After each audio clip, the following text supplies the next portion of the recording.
Hello friends, welcome to once again on my channel Universal take.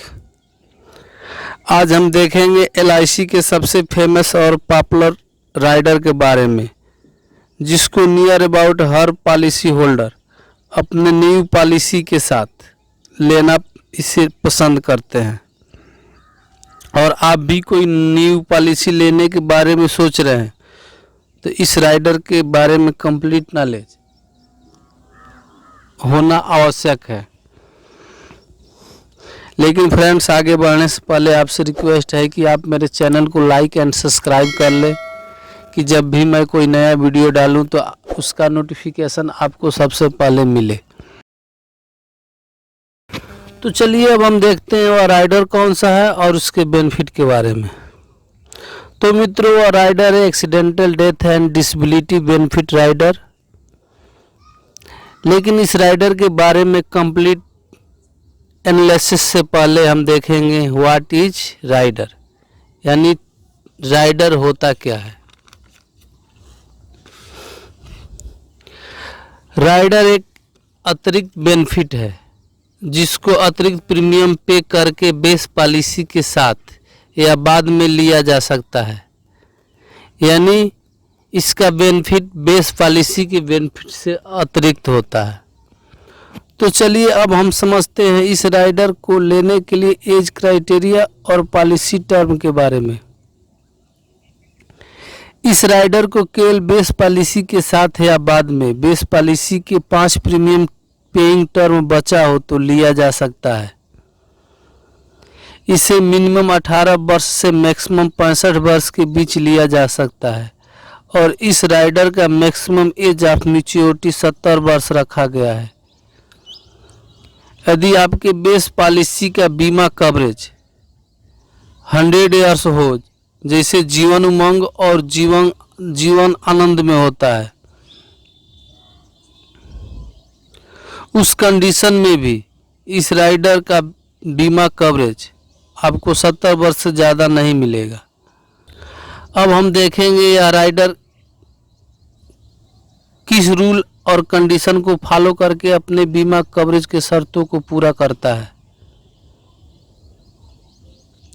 तो जैसे इस rider का नाम है accidental death and disability benefit rider, यानी इस राइडर का बेनिफिट तभी मिलेगा जब पॉलिसी होल्डर का एक्सीडेंटल डेथ हो या एक्सीडेंटल डिसेबिलिटी हो, वरना नेचुरल डेथ में इस राइडर का बेनिफिट नहीं मिलता है। तो पहले हम ये समझते हैं काइंड्स ऑफ एक्सीडेंट की शर्त और कंडीशन के बारे में पहले समझते हैं। फ्रेंड्स, रोड पर चलते वक्त एक्सीडेंट होना वह तो एक्सीडेंट है ही, साथ में सीढ़ियों से पैर फिसलना, बाथरूम के सीढ़ियों से पैर फिसल के गिरना, किसी भारी वस्तु के नीचे दबना, रेल या हवाई जहाज में यात्रा करते वक्त डेथ या डिसेबिलिटी होना, ये सब एक्सीडेंट के कंडीशन में आते हैं। इस परिस्थिति में पॉलिसी होल्डर का डेथ होता है तो राइडर का सम इंश्योर्ड पॉलिसी होल्डर के नॉमिनी को दिया जाता है। यह राशि बेस पॉलिसी के अतिरिक्त होता है।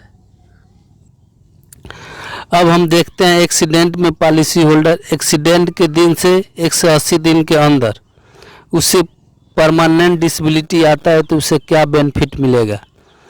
सबसे पहले हम डिसेबिलिटी का कंडीशन समझते हैं। यदि एक्सीडेंट में पॉलिसी होल्डर अपना दोनों पैर टखना के नीचे, दोनों हाथ, दोनों आँख या एक पैर और एक हाथ खोने के अलावा ये 6 में से कोई 4 टास्क कंप्लीट नहीं कर पाता है, जैसे ड्रेसिंग, कपड़ा बदलना, वॉशिंग, हाथ पैर धोना, फीडिंग, बना बनाया हुआ खाना, टॉयलेटिंग, नृत्य क्रियाकर्म, मोबिलिटी,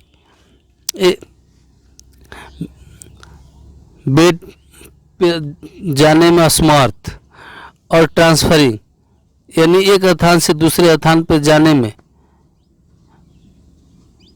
वो असमर्थ है तो उसे हम परमानेंट डिसेबिलिटी के कैटेगरी में रखते हैं। और इस राइडर का बेनिफिट उसे मिलता है। ये बेनिफिट राइडर का सम इंश्योर्ड को 10 वर्ष तक इक्वल मंथली मोड में दिया जाता है।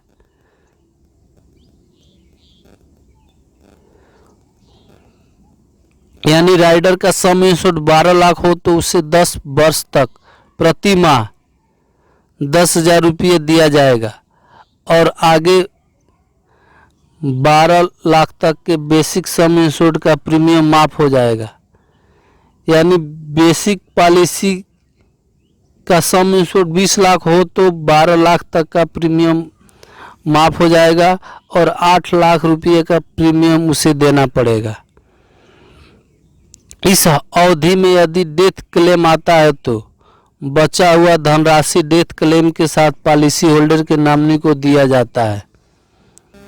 यह धनराशि इनकम टैक्स के 10(10)(d) के तहत टैक्स फ्री होता है। अब हम इस राइडर की मैच्योरिटी बेनिफिट और सम इंश्योर्ड के बारे में समझते हैं। जैसे कि इस राइडर का नाम ही accidental death and disability benefit rider है।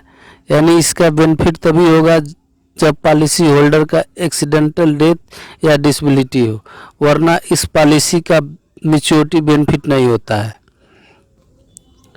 और इस राइडर को मिनिमम 10,000 रुपया और मैक्सिमम बेस पॉलिसी के सम इंश्योर्ड या 1 करोड़ तक हो सकता है। लेकिन जीवन शिरोमणि प्लान में इस राइडर को 2 करोड़ तक के सम इंश्योर्ड में लिया जा सकता है। यह राइडर LIC के सभी प्लान के साथ एक रूल और कंडीशन के साथ काम करता है। तो फ्रेंड्स, यह था accidental death and disability benefit rider के बारे में कंप्लीट नॉलेज। नेक्स्ट हम जल्द मिलते हैं, तब तक जय हिंद।